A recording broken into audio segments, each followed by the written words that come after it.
Okay, here we are. And I'm so thrilled to be with just a wondrous being, myself and Denali.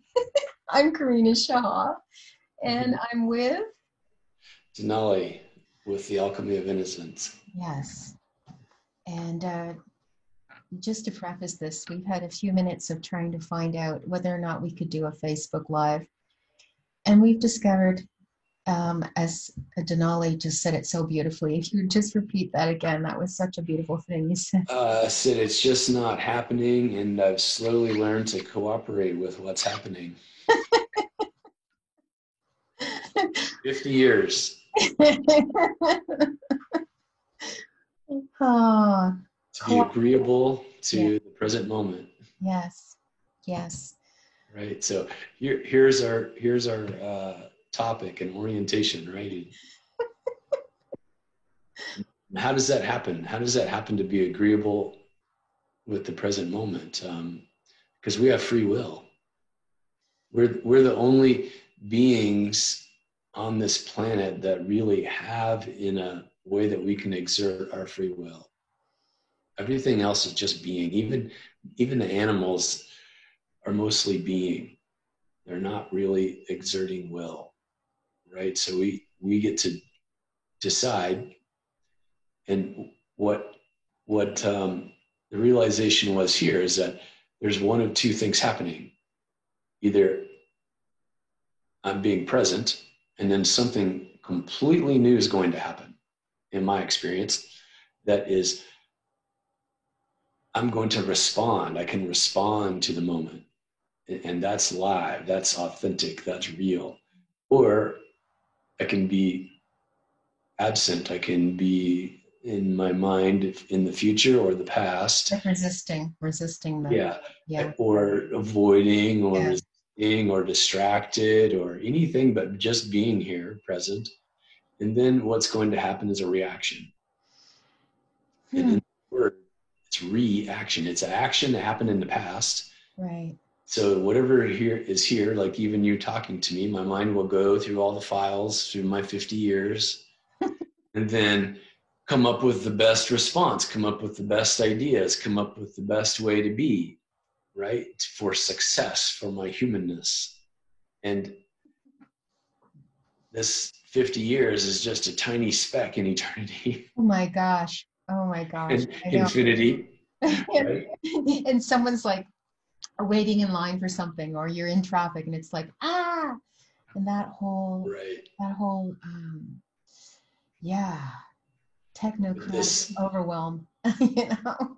Yeah, but in this being present, you dissolve into the presence of all, and then all the intelligence available in all being is available to you.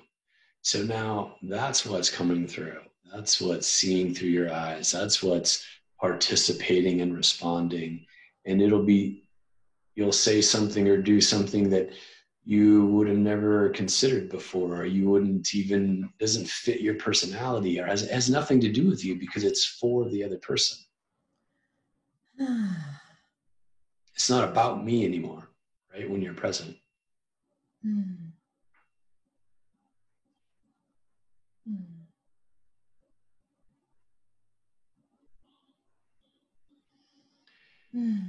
So, I don't know if I have it right here. In the front of this little book, I don't have it. There's a quote, and it kind of sums up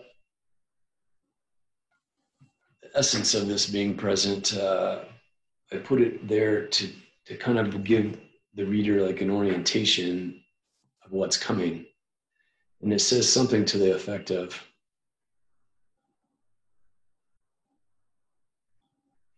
let the great comforter come forth, and I stepped forward and knew myself. And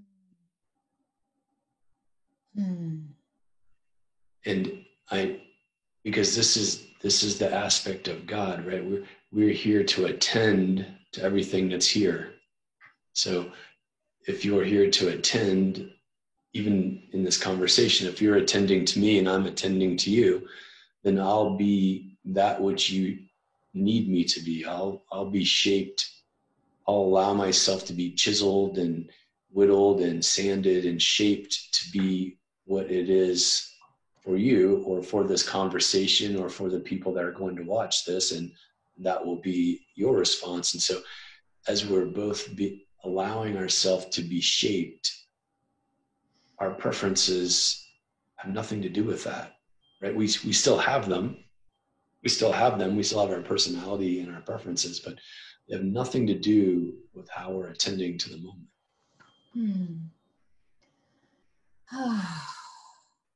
So that kind of deepens even more the message before I arrived on this Zoom call with you, which was softening and deepening. Right. And just opening, but it was also this feeling of dissolving into the greater presence. And if we think about one of the most important aspects of Source is omnipresence.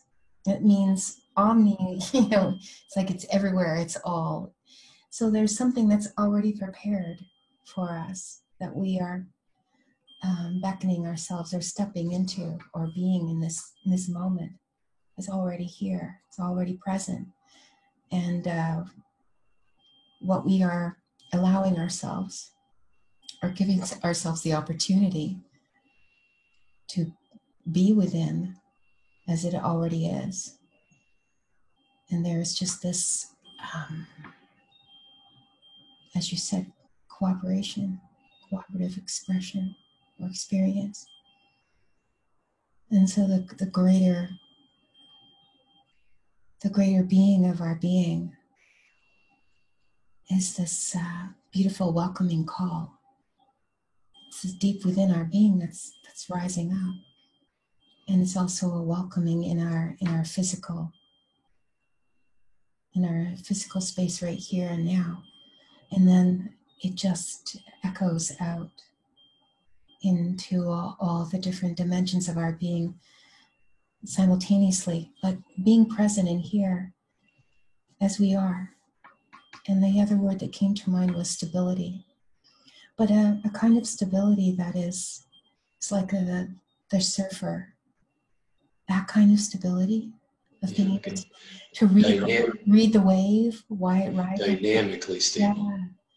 Yeah. To read, to sense in, and to be able to feel the navigational pull of the direction of which the wave is carrying us, and to also to feel in the moment the stabilization of our body being carried through and here.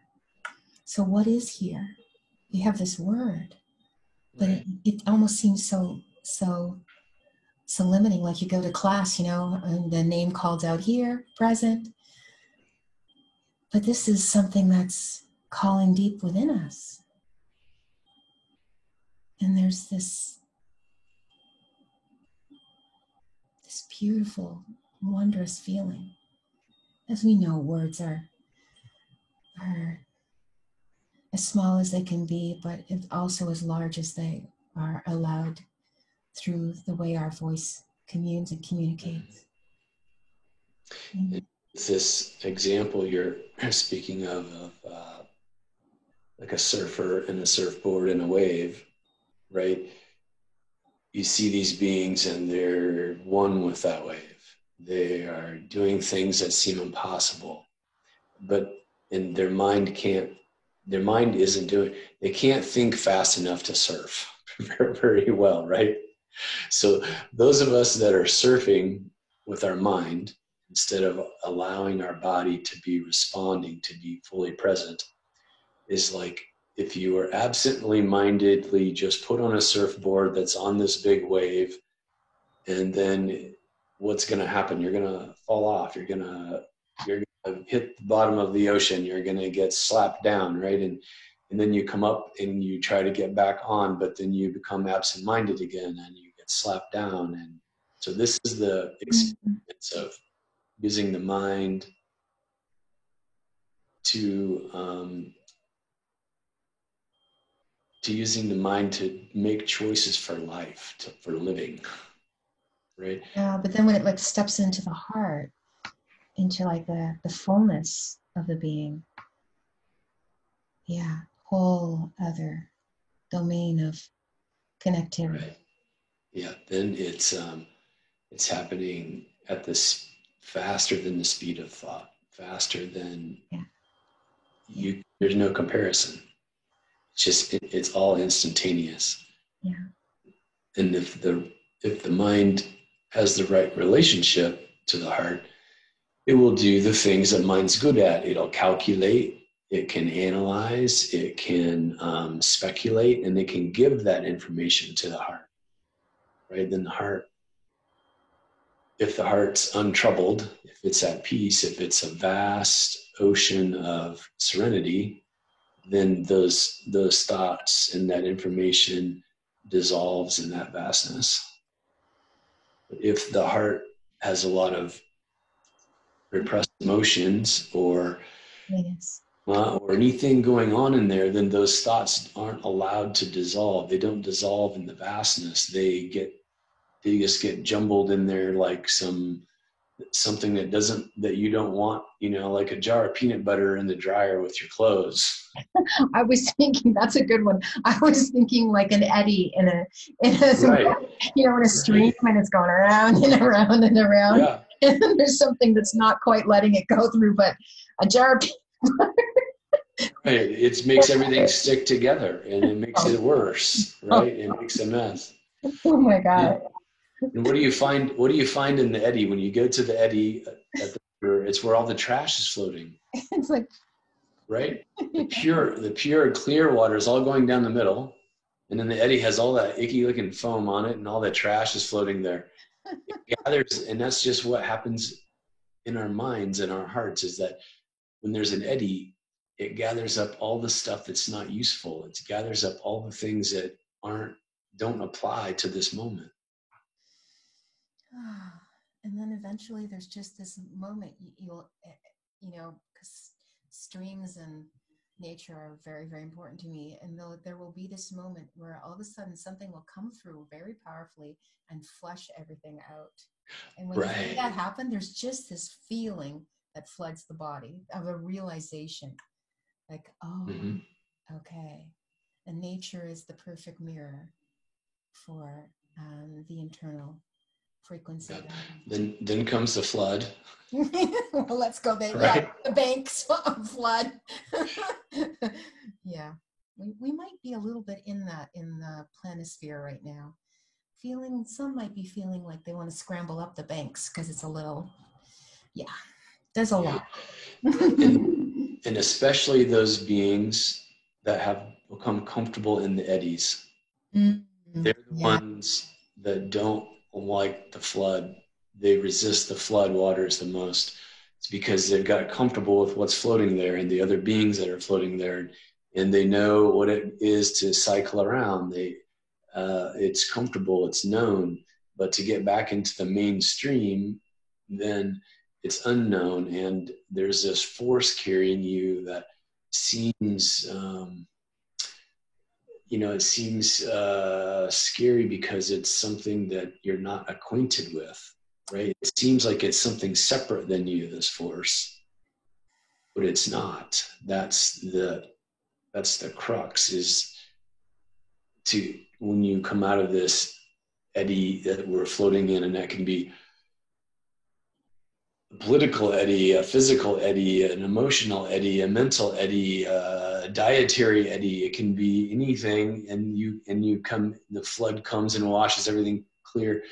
But if you think that's something other than you, you're going to resist it, right? He said, and try to climb out. You're going to look for a way to get out. But if you relax, I did a lot of kayaking and rafting, so you have to learn to read the water. Yeah, I've seen those videos. My gosh, folks. Whoa.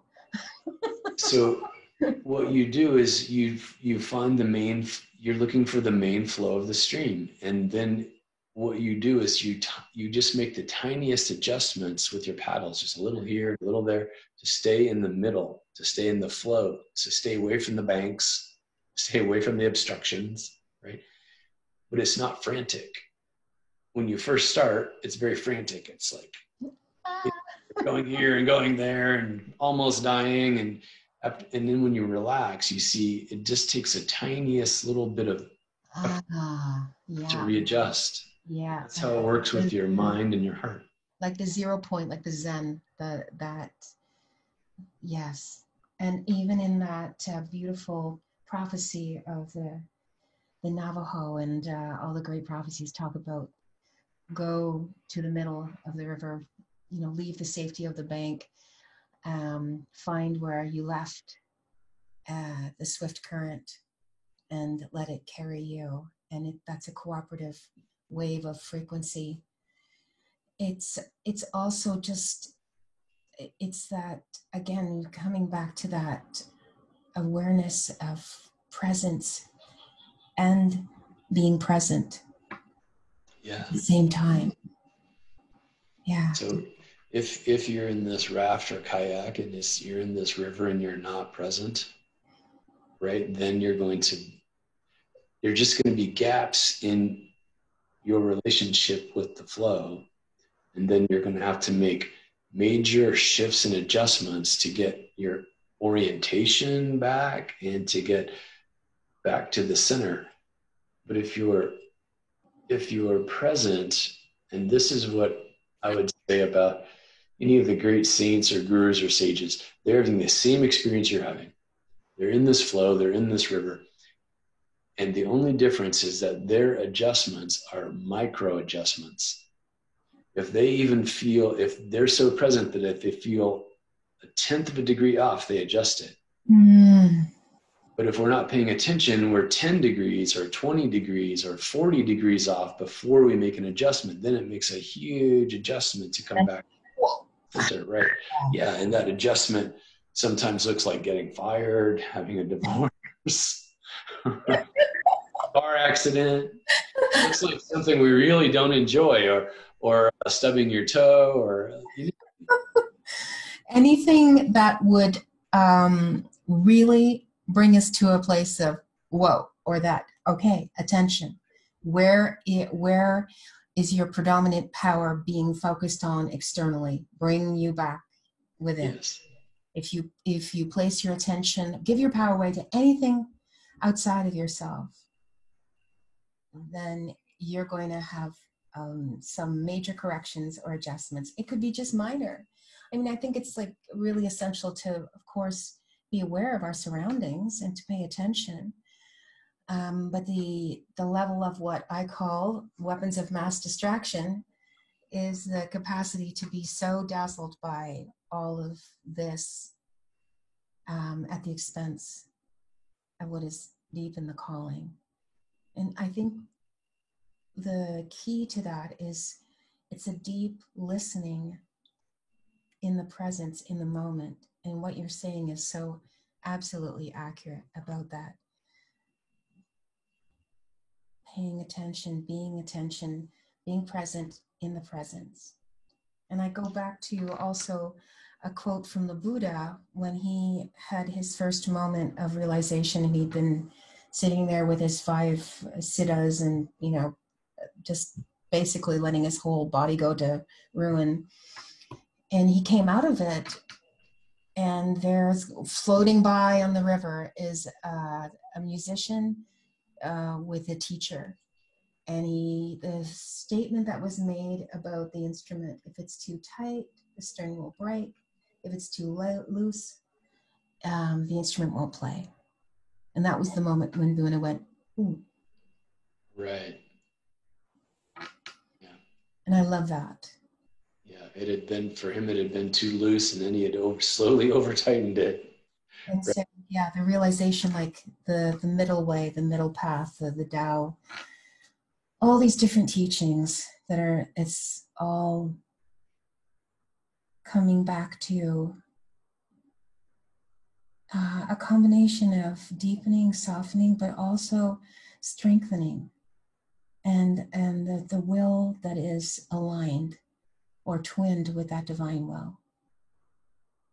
The divine will, the divine knowing is always so welcoming and willing, and is always present and always presence flowing.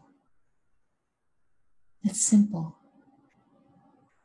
but it's not always easy. Not always, it's like it's simple, but it's not always easy. No, it's hard. It's hardly ever easy. Yeah. But it, a very good way to learn discernment is if whatever you're feeling or receiving is being present, if it's complicated, it's not it. It requires you to do many calculations all at the same time. Yeah. If it requires more than just a simple action or a simple movement, it's not it. It's we're talking about, it's coming from oneness, and it'll be one movement and then another movement. So it takes great faith also to take action, because it doesn't tell you a complicated procedure. That will only come from your mind and from the past behind us.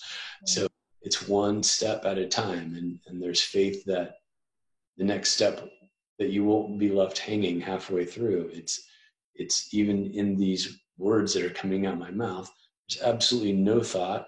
There's no comprehension of what I'm even speaking about. The words are they just keep coming. From where you can look back and try to see from where, but it's from nothing. And then they dissipate into nothing.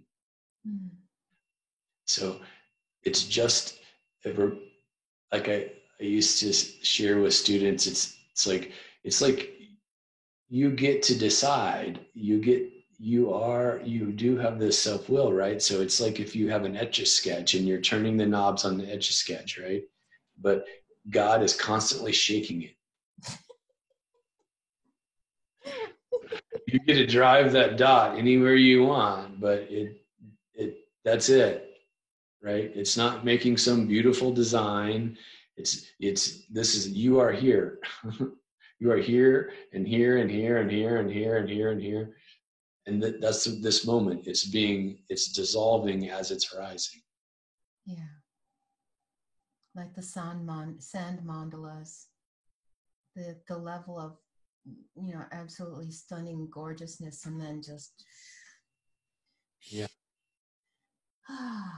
giving it all of that beauty back to the emptiness. And it's just this powder falling, right? Like all this powder is falling, and it's just this one plane. It's just this one plane of existence that you could look at and see that some amazing design has been occurred or hasn't been manifested, and then the wind takes it. Falls, and so that's what's happening as the trees growing, as our bodies aging, as the planet's spinning. Is constant. There's no reference point in this moment except you are here. That's it. On multiple planes simultaneously. Yeah, you are here multidimensionally, like Russian dolls. Yeah. You can put your attention at whatever level you would like once you become aware of it. And if you're not present, you're only aware of one dimension, and that's a mental dimension. An emotional dimension, or those two kind of stuck together like the peanut butter and the socks. It's really a mess when the thoughts and the emotions come together, right? They justify each other. So, in our friendship, or if anger came up in me in this moment, and then the mind looked for a cause for it, and then it said, well, Karina said this thing you don't agree with, and then anger came, and then those two things make each other valid. Thought and the emotion validate each other. So then to me, then to whoever the person is, then I can say, well, that's real. And then you would say, well, why is it real? Well, the feeling came with the thought, so that makes it real. Well, what about the feeling? Well, the thought proves the feeling is true, right? This is what goes on in us.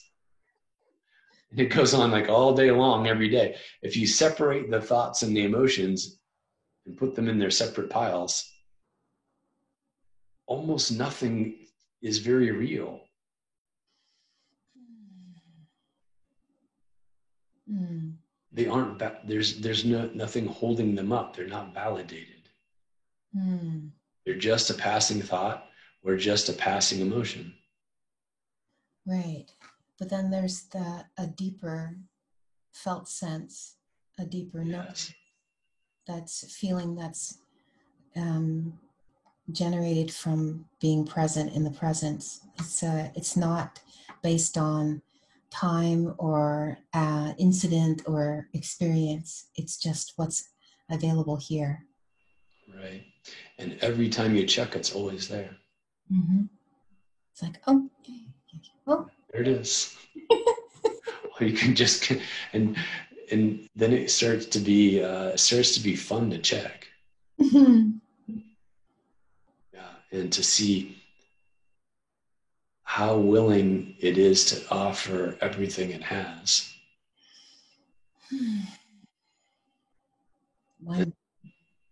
Then that's when you notice the softness you're speaking about, when you said, when you sense the willingness of the moment to offer everything unreservedly, then it invites you into the softness to do the same.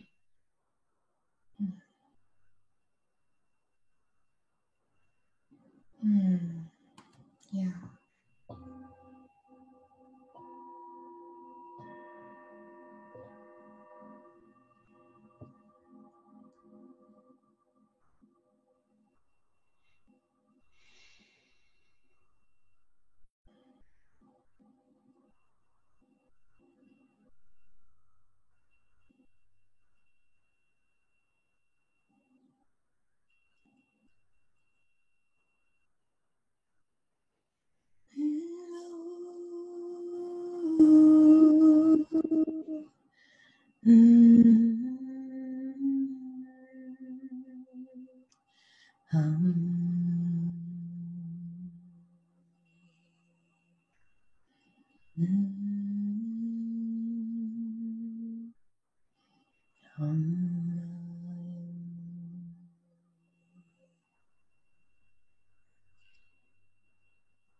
Then there's just silent recognition, acknowledgement.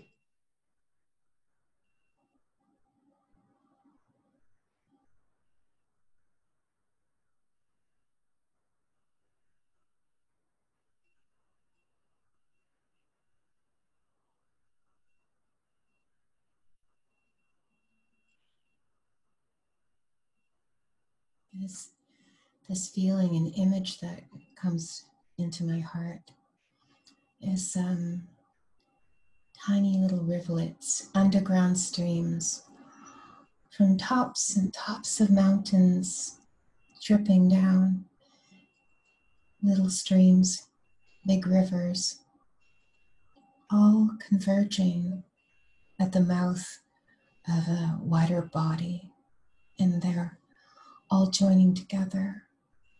And it's at this beautiful cooperative flow. And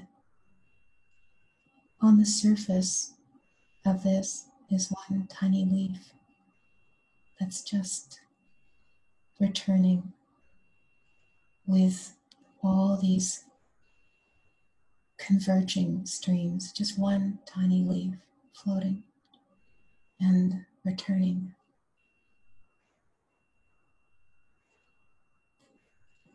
In the ocean, or the big lake, or the big body of water. Right. Just returning. It just feels like all of this is happening. And for some reason, I got the sense that maybe humanity right now is just right at the mouth of the rivers, about to enter into the larger body of water. And that it's already happening, that it already has happened, and it will continue all at the same time.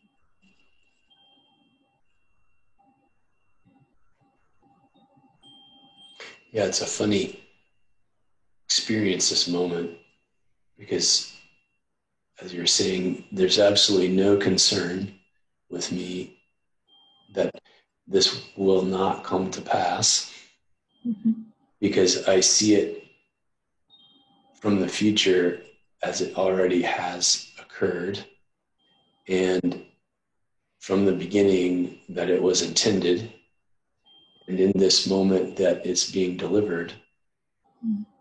And people come and they say, well, what about this? And what about this chaos? And what about, the mass, the president? And I'm like, those are just little details. You're talking about the edges of the river where the eddy, you're talking about, the silt that's being stirred up along the bottom. And I'm talking about the flow, the cycle of the flow, the whole thing in seen in one. So also at this body of water, the water's unseen and it's evaporating up. Mm-hmm. And then it's floating through the air. The cycles. Right. And snowing down on the top of the mountain. And the sun's coming out and melting it and making the rivulet. All of that's unseen. Mm.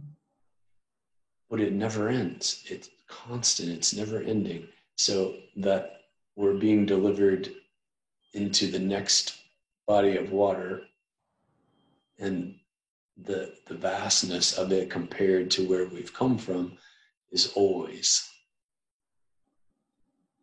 and it's inevitable. And no matter how long the leaf gets stuck along the side or whether it's in an eddy, the time function of it is insignificant to the whole system, right? Yes. It's insignificant. And we're very concerned about timing. And yet, every part is perfectly harmonically attuned to the other in this beautiful, seamless frequency that's underpinning everything at the same time. In its insignificance and its significance. And I know you know this already. It's like, Yeah. But it just. That's it. Yeah.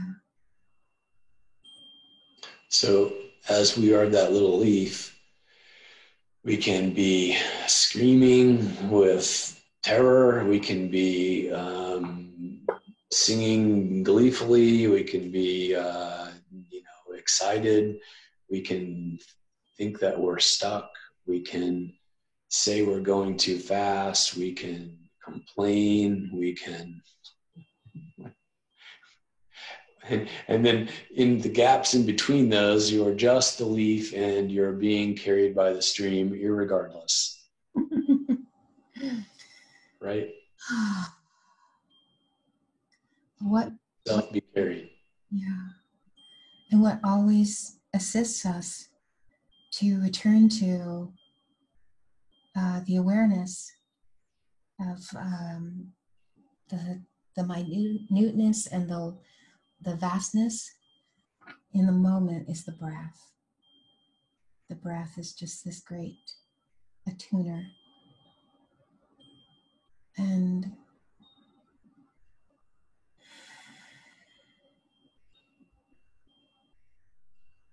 It really is, as you said about the minor adjustment.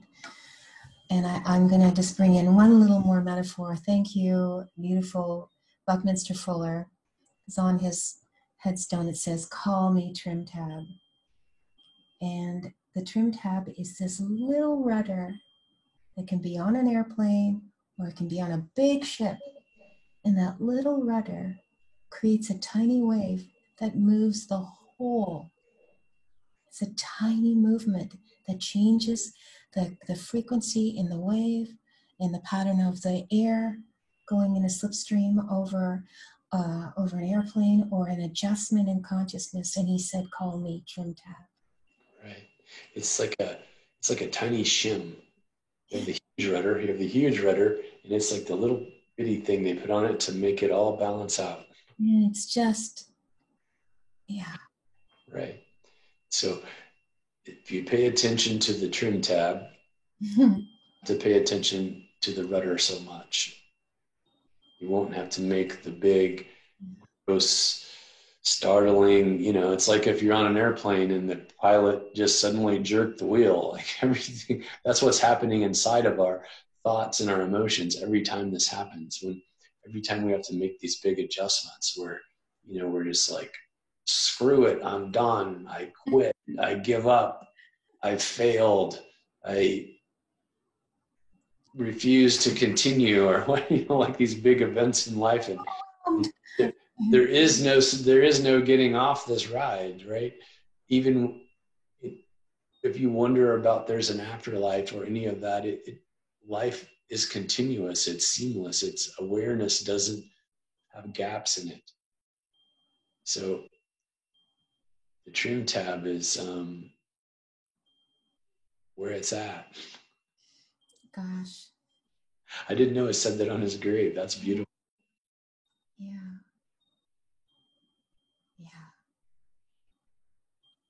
Knowing that many of the things that he was planting would only come to fruition later the imagining that being who's planting the little orchard for the great grandchildren, and just knowing Right. that deep breath of faith, just knowing that this breath is a seed and this moment is alive with all the germination potentiality. And that's what's happening now.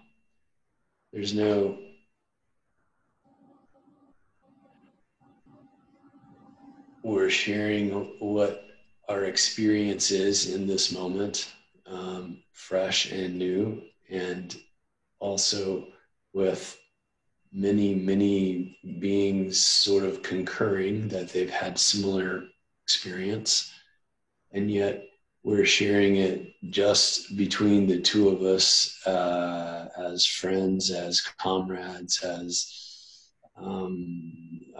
life mission, as many levels, without any comprehension of if anyone would ever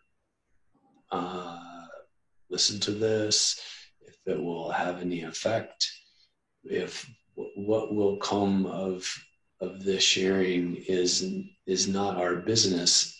It's part of the flow, yet there's faith enough to show up. Yes. Yes. Yes. Oh, yes. Yeah. Even with life, right? With children, with spouses, with technical difficulties, internet bills and jobs and whatever. Here we are. Here we are. And if it becomes the trim tab for anything or anyone, it's worth it. And if it plants a seed for any being through any means, then so be it, as it is.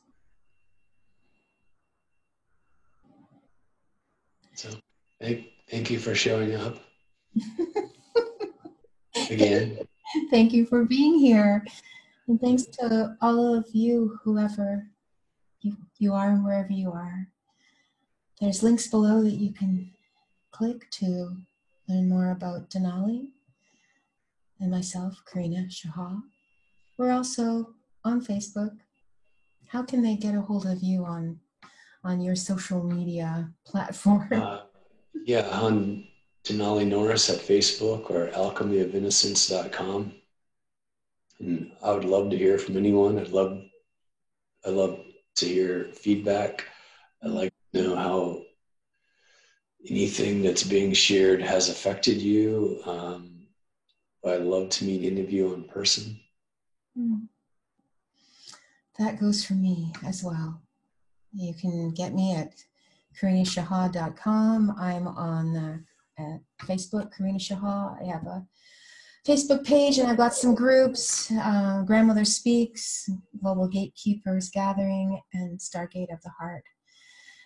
So on that note, dear ones, and to you, my dear beloved friend, thank you so much for once again all this sharing. Yeah, it's always a joy to be with you. Thank you. Good night. Good night.